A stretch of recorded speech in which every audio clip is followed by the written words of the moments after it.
بسم الله الرحمن الرحیم. نه بیا مدثر یم د دوم ټولګي د کیمیا مضمون لپاره ستاسو په خدمت کې یم.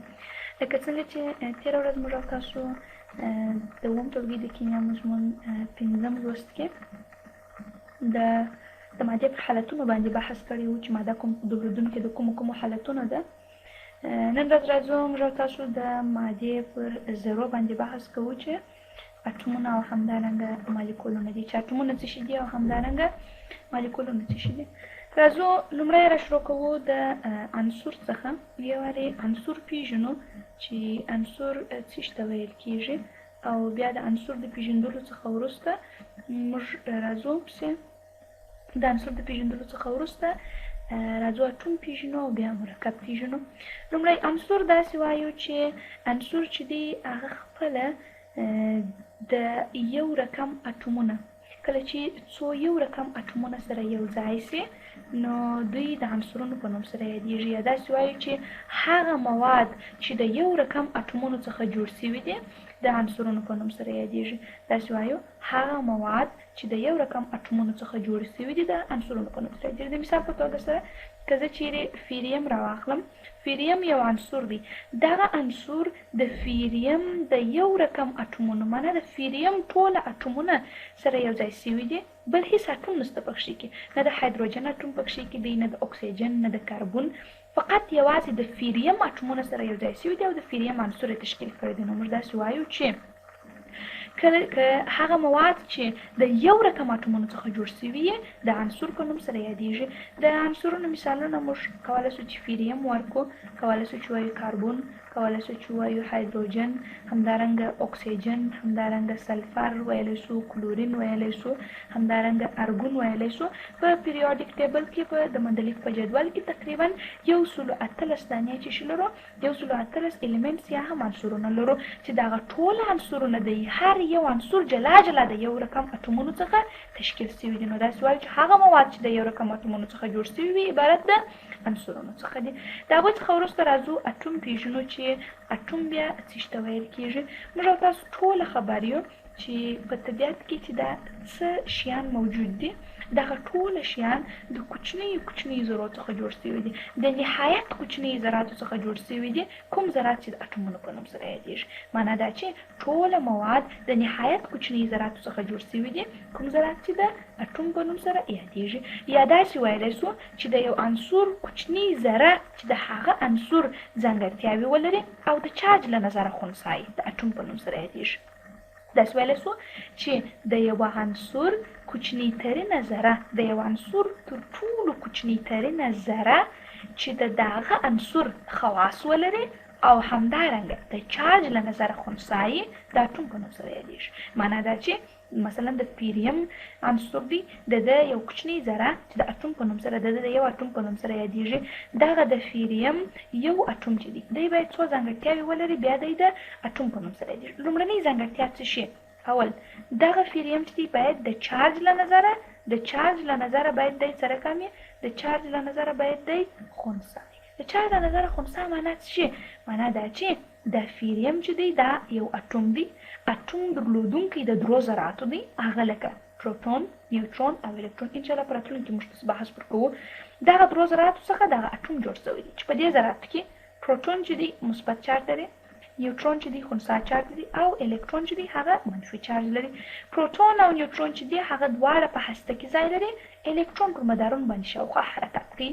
اوس دلته د چارج له نظره خنثی معنا دا چې په دغه عنصر کې باید د پروټونونو مقدار مساوي د الکترونونو د مقدار سره، د پروټونونو شمیر باید مساوي د الکترونونو د شمیر سره. کله چې د پروټونونو شمیر د الکترونونو د شمیر سره مساوي شو، دا عنصر چې دی بیا موږ وایو چې دا د چارج له نظره خنثی دی. ولې؟ ځکه څومره مثبت چارجونه چې شته د هغه په مقابل کې هغومره منفي چارجونه شته، نو دلته د عبارت سره کم د چارج له نظره خنثی شو. نو موږ داسې وایو چې اټوم چې دی هغه د یو عنصر کوچنی ترینه ذره ده چې د چارج له نظره باید خنثی وي او د هغه عنصر مکمل خواص باید په خپل ځان کې ولري. د عبارت د چی په نوم سره یادیږي؟ د اټوم په نوم سره یادیږي. د هغه څخه وروسته راځو بله موضوع مو ده، هغه مالیکولونه دي چې مالیکول به څه ته ویل کیږي یا مالیکول څه شي ته وایي. راځو د دې لپاره داسې وایم چې لکه څنګه چې موږ او تاسو عنصر او همدارنګه اټوم ویلي دغسې یو بله موضوع چې ده مرکب او مالیکول ویلی شو. داسې وایو چې د یو مرکب تر ټولو کوچني ذرې ته مالیکول ویل کېږي. د یو مرکب تر ټولو کوچني ذرې ته مالیکول ویل کېږي. که چیرې موږ یو مرکب راواخلو د ده فقط د هغه تر ټولو کوچني ترینه ذره چې ده هغه د چې په نوم سره یادېږي د مالیکول په نوم سره یادېږي. یعنې موږ داسې ویلی شو چې د مثال په توګه سره H2O مثلا زه وایم چې H2O اوبه لرم مرکب لرم د دغه H2O مرکب تر ټولو کوچني ترینه ذره معنا یوه دانه ذره د مالیکول په نوم سره یادېږي. لکه څنګه هغه ذره چې درلودونکې د دوه هایدروجنو وي یوه دانه اکسیجن وي دغه یوه ذره د مرکب د مالیکول په نوم سره یادېږي.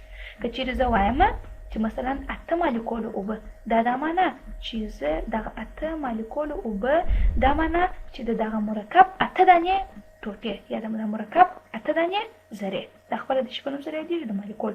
نو داسې ویلی شو چې د یو مرکب تر ټولو کوچني ذرې ته مالیکول ویل کېږي. خو تر ټولو مهمه خبره مالیکول بیا دې ته هم موږ ویلی شو مثلا د یو عنصر د مثال په توګه کلورین چې دی دا د یو بل کلورین سره یو ځای سي په نتیجه کې موږ ته د کلورین مالیکول په لاس راکړي دې ته بیا مالیکولي کلورین ویل کېږي.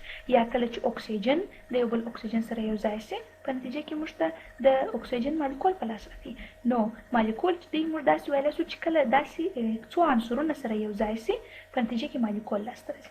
دغه عنصرونه چې دي دا نو بیا دوه رقمه راتلی سي یا به دا رقم یعنې مالیکول بیا موږ داسې ویلی شو چې دلته کله چې مالیکول تشکیلیږي نو داسې راتلی سي یو به داسې وي چې هغه ته موږ خپله مرکب وایو یا د مرکب تر ټولو کوچنۍ ذره ورته وایو. بل خپله د عنصرونو یو ځایوالی دی معنا دا چې داسې هم ورته ویلی شو چې خالص مالیکول مرکب هم خالصه ماده ده یا خالص د عنصرونو څخه جوړ شوی مالیکول. یو چې دی هغه مرکب مالیکول دی بل خالص د عنصرونو څخه جوړ شوی مالیکول. خالص د عنصرونو څخه جوړ شوی مالیکول معنا څه شي؟ معنا یوه دانه عنصر د بل دانه د خپل یوه دانه د یو عنصر دی د بل عنصر سره یو ځای سو یا د یو عنصر یو اټوم د هغه عنصر د بل اټوم سره یو ځای سو په نتیجه کې چې د هغه عنصر چې لاسته راوړي مالیکول یې لاسته راوړي لکه اکسیجن. یا مثلا د کلورین یو اټوم راځي د بل کلورین اټوم سره یو ځای کېږي په نتیجه کې د کلورین مالیکول لاسته راوړي. یا مثلا د سودیم یو اټوم د سودیم د بل اټوم سره یو ځای کېږي د سودیم یو مالیکول موږ څه کوي په لاس راکوي. دغه او بل بیا که چیرې د مرکب مالیکول ته بیا موږ راسو بیا موږ داسې ویلی سو د مثال په توګه سره د H2O یو مالیکول مثلا د سلفیوریک اسید یو مالیکول یا د مثال په توګه سره مثلا د کاپر سلفیټ یو مالیکول یا د مثال په توګه سره د HCl یو مالیکول. دغو ټولو مرکبونو هغه کوچني ترینې ذرې ته باید چې ویل کېږي مالیکول ورته ویل کېږي. او دغه مالیکول چې دی دا بیا خپله په دوه رقمه سره یو د خالص عنصرونو څخه جوړ شوی مالیکول دی چې مثلا د یو عنصر څو اټومونه په خپلو منځو کې سره یو ځای سي او یو مالیکول لاسته راوړي. او بل په خپله یو مرکب چې کله جوړ شوی د هغه مرکب یو کوچني ترینه ذرې ته بیا مالیکول ویل کېږي. البته دا خبره مو په فکر کې یې چې د ټولو مرکبونو کوچني جوړونکي ذرې مالیکولونه دي په دې موږ ټوله پوهېږو د ټولو مرکبونو کوچني جوړونکي ذرې مالیکولونه دي او د مرکب مالیکولونه د دوه یا څو مختلفو عنصرونو د اټومونو د یو ځای کېدو څخه جوړ شوي دي. دا خبرو مو فکر کې چې د مرکب مالیکولونه چې دي معنا ګورو اوس دغه یو مرکب دی مثلا H2O د دغه مرکب مالیکولونه چې دي دا د دوو یا څو عنصرونو د اټومونو د یو ځایوالي څخه په لاس راغلي. اکسیجن جلا عنصر دی هایدروجن جلا عنصر دی. د هایدروجن دوه اټومه د اکسیجن د یو اټوم سره یو ځای سوی مرکب یې لاسته راوړي. د یو مرکب یو مالیکول یې لاسته راوړي چې هغه ته چې ویل کېږي H2O یا اوبه. یا دلته که چیرې موږ وګورو هایدروجن سلفر او اکسیجن په خپلو منځو کې سره یو ځای سوي دي د یو مرکب یو مالیکول یې لاسته راوړي دي. د مثال په توګه سره دوه اټومه هایدروجن دی یو اټوم سلفر دی څلور اټومه اکسیجن دی. دوی په خپلو منځو کې سره یو ځای سوي دي او د یو مرکب مالیکول یې لاسته راوړي دي. دا و د مالیکول او همدارنګه عنصر اتوم او همدارنګه مرکب. د هغه څخه وروسته راځو د دې ټول دپاره موږ تاسو لکه څنګه چې مو ویله چې عنصر څه ته ویل کېږي، اتوم څه ته ویل کېږي، مالیکول څه ته ویل کېږي او مرکب. مرکب په لنډه توګه سره داسې پېژندلی سو، مرکب باندې انشاءالله په راتلونکي درسو کې موږ تاسو ډېر بحث وکړو، خو مرکب په لنډه توګه سره داسې ویلی سو چې مرکب چې دی هغه خپله د څو عنصرونو د یو ځای والي څخه تشکیلیږي، چې دا خپله یو خالصه ماده ده. کله چې دوه عنصرونه په کیمیاوي ډول سره یو ځای سي، خپل پخواني خواص د لاسه ورکوي، یو نوې ماده لاسته راوړي، چې دغه نوې ماده د مرکب په نوم سره شي. انشاءالله الرحمن په مرکب باندې موږ تاسو په راتلونکي درسونو کې بیا بحث وکړو. د هغه څخه وروسته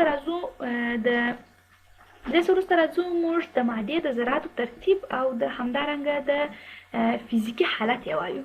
د فزیکي حالت د موادو څنګه رامنځته کېږي، څنګه موږ ویلی سو چې دغه ماده په جامد حالت کې ده، دغه ماده په مایع حالت کې ده، یا دا په ګاز حالت کې ده. دغه د دې ترمنځ دغه حالتونه چې دي د موادو دا څنګه رامنځته کېږي، د دوی په جوړښت کې څه توپیر دی چې هره ماده درلودونکې د جلا جلا حالتونه ده. د دې لپاره داسې وایو چې موږ تاسو دا اوس وویل چې مواد چې دي هغه خپله د کوچني ذراتو څخه جوړ شوي دي، چې دغه خپله د اتومونو او همدارنګه مالیکولونو په نوم سره یادیږي. اوس دلته د اتومونو او همدارنګه مالیکولونو ترمنځ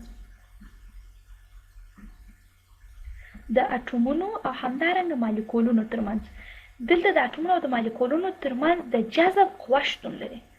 دغه د اتومونو او د مالیکولونو ترمنځ کله چې په یو مرکب کې مالیکولونه سره یو ځای شوي یا په یو عنصر کې اتومونه سره یو ځای شوي، دغه اتومونه په خپل منځ کې یو د جذب قوه لري، او همدارنګه که چیرې د یو مرکب وي، د دغه مرکب مالیکولونه په خپل منځ کې چې لري یو د جذب قوه لري، چې دغه د جذب قوه چې ده د مادې د داخلي جذبې په نوم سره یادیږي.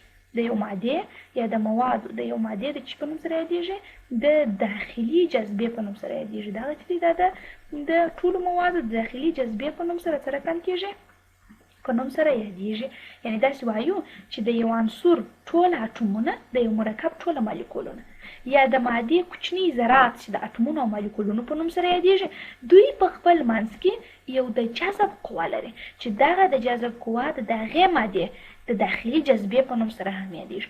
دغه داخلي جذبه د موادو ترمنځ هغه که د اتومونو ترمنځ او که د مرکب د مالیکولونو ترمنځ وي، دغه په ځینو ځایو کې زیاته وي، په ځینو ځایو کې دغه چې دی دا زیاتې. کله چې زیاته وي د جذب قوه، باره دلته دا ماده سره کمې کلکه وي، ولې هلته مالیکولونه یو د بل سره ډېر نږدې، باره موږ وایو چې دا د مادې سره کم حالت شو، جامد حالت شو. یا که چیرې داسې وي د مثال په توګه سره مثلا د دې ترمنځ چې دا کومه د جذب قوه ده، دغه د جذب قوه سره کمه یې نسبت، نو په دغه حالت کې چې د جذب قوه کمه یې نسبت دغه حالت ته، نو په دې وخت کې به موږ داسې وایو چې کله د جذب قوه کمه شوله، نو ماده به په سره کم حالت کې شوه، د مایع په حالت کې شوه. دا څنګه وایو؟ دا داسې وایو. مثلا تېره ورځ کې موږ په دې موضوع باندې بحث کړی دی چې که چیرې مثلا یو بیکر ولرو، په دا بیکر کې که جامده ماده ولرو، موږ تاسو په جامد په خواصو کې داسې ویلي وه چې جامدات چې دي د هغوی ذرات ډېر سره نږدې دي، ځکه چې د دې په منځ کې د جذب قوه زیاته ده. دغه د جذب قوه دا د دې د اتومونو او مالیکولونو داخلي جذبه ده. که دغه داخلي جذبه د موادو دا زیاته وه، نو دوی به په جامد حالت کې، که یو څه کمه سي دوی راځي مایع حالت ته، او که د دوی د جذب قوه یو د بل ترمنځ یا بیخي شتون ونه لري یا بیخي ډېره کمه سي، باره دوی په سره کم حالت باندې بدلیږي، په ګاز حالت باندې بدلیږي. معنا دا چې دغه د مادې حالتونه چې رامنځته کېږي دا خپله د دغو موادو د جذبې د قوې پر اساس باندې رامنځته کېږي. چې د مادې حالتونه موږ تاسو ولوستله، چې ماده درلودونکې موږ ویله د درو حالتو ده، چې موږ ویل یوه حالت چې دی هغه جامد حالت دی، بل حالت چې دی هغه موږ ویله چې مایع حالت دی، او همدارنګه بل حالت چې و هغه سره کم حالت و، ګاز حالت دی. نو په دې هیله چې سره مو خلاص شوی یم. انشاءالله الرحمن ستاسو د راتلونکي ورځ به درس به وي د مادې حالت او همدارنګه تودوخه چې دوی دواړه یو د بل سره رابطه لري. تر بیا په ستاسو په خدمت کې حاضرېږم. ښه ورځ ښه.